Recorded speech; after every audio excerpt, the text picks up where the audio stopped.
Welcome to Monday Musings with the Blended Mama, gentle encouragement for busy women finding calm in the chaos. I'm Teresa, and this is a quiet place to pause at the start of your week.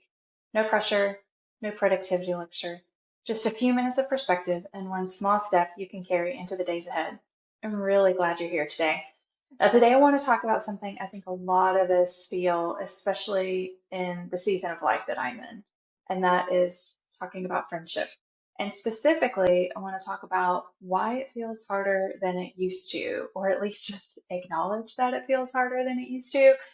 So I've been thinking a lot about this lately, right? About how different friendships feel in adulthood and even like middle age versus, you know, post college and when kids are little. Because if I'm being honest, there's a lot of times right now where I feel like I'm doing most of the reaching out. And there's been plenty of times where the reverse has been true. It's just where I am right now.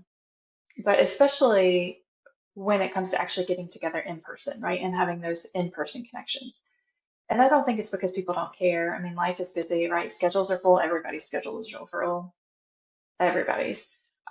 We all have a lot going on. I know that I do. I mean, with my travel schedule, I just don't know where I am half the time. And so it's just been a challenging season. But I do think some of it is just the stage of life we're in because when my kids were younger, friendships felt easier, right? You naturally connected with the parents of your kids' friends, right? You saw the same people over and over again.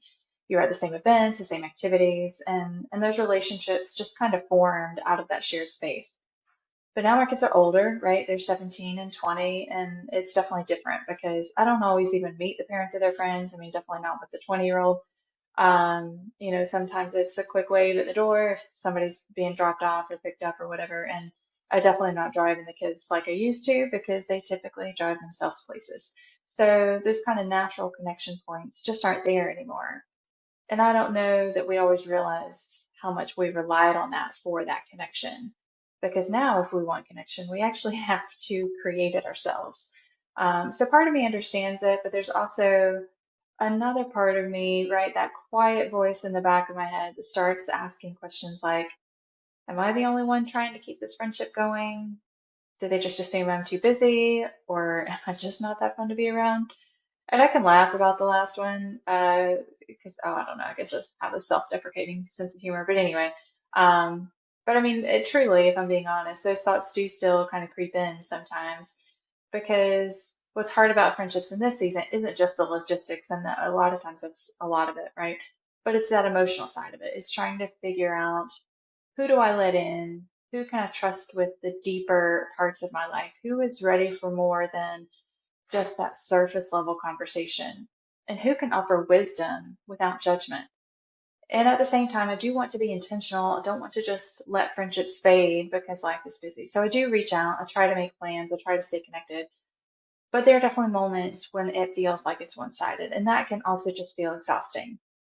So something I am trying to remind myself of lately is that friendship really does take intention in adulthood. And it's not because we're doing something wrong, but life just simply looks different now, right? We're not in the same places every day anymore. We don't have this built-in proximity the way that we used to.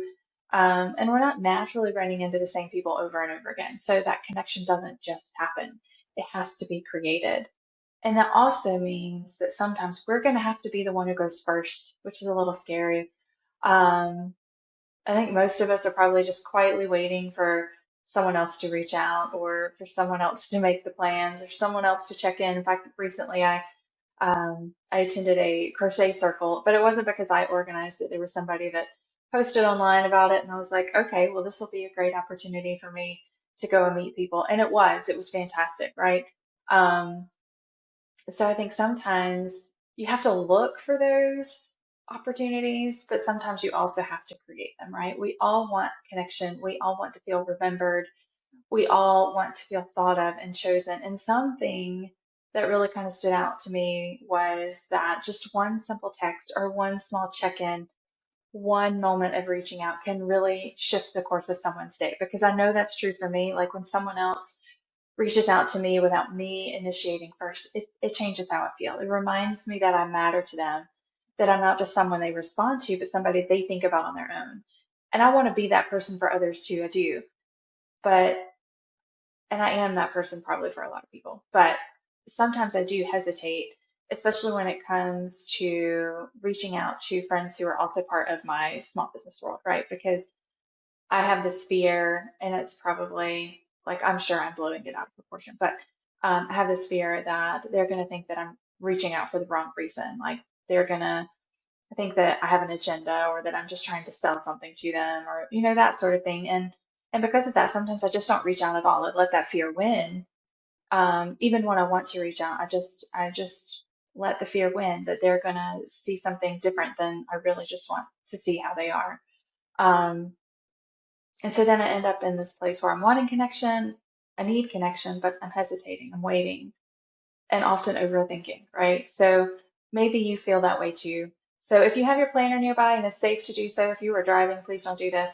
Um, and just come back and listen to this later. But I do want to give you something really simple and practical that you can try this week. So look at your week or maybe even your month ahead. I know I have to schedule things out. I can't usually do spur of the moment. And to me, spur of the moment is this week. So usually I have to plan out, a couple weeks ahead. But look at your time period. And instead of waiting for connection just kind of fit in, I want you to create some space for it. It doesn't have to be a huge event or anything complicated, right? Just a small pocket of time.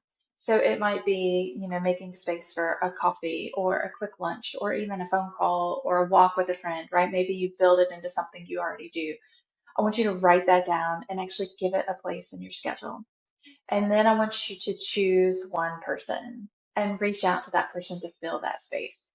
Not because it's the perfect timing, not because you have it all figured out, not because connection matters, but as you move through your week, I really want you to um, sit with some ideas and some thoughts. So, where might you be waiting instead of initiating, right? Um, is there someone that you've been thinking about reaching out to, but you haven't? Maybe they've been on your mind and you just never sent the message to check in. Um, what kind of friendships are you actually wanting in the season of life that you're in? And if this feels hard, you're not alone, right? Friendships in adulthood are different. They take more intention, they take more effort, they take a lot more grace. And that doesn't mean that anything is broken. It just means that the way that we are building our connections has changed. And maybe this week it's not about fixing everything. It's just about taking one small step, going first, creating space, reaching out. So again, your gentle step for this week, look at your calendar and create space intentionally for connection, and then reach out to one person to fill that space.